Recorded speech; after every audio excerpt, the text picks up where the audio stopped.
नामांकन पत्र दाखल पाई विज्ञप्ति प्रकाश पाई। आज केही नामांकन पत्र दाखल करिनाहांती, तथापि घमाघोट लड़ी आरंभ हो जाइछि। संबलपुर लोकसभा क्षेत्र बीजेपी और बीजेडी राज्य में शीर्ष स्तर नेता निर्वाचन लड़ई में अवतीर्ण होइतिबा बेले कांग्रेस मध्य जड़े दमदार नेता नगेन्द्र प्रधान को मैदान को ओह्लाइछि। ग्रीष्म प्रवाह जोगु संबलपुर में एबे पारा 42 डिग्री उपरे रहुथिबा बेले निर्वाचन ताती किंतु ताठारु बळी जाइछि।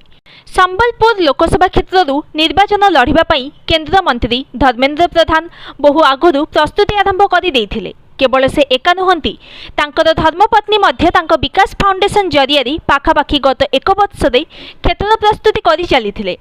संभवतः बीजेपी एभली प्रस्तुति संपर्क सुराग पाइबा पर बीजेडी मध्य एहार मुकाबिला पई दलर राज्य सांगठनिक संपादक प्रणव प्रकाश दास को संबलपुर और अनुगुल जिलार पर्यवेक्षक दायित्व देइथिला।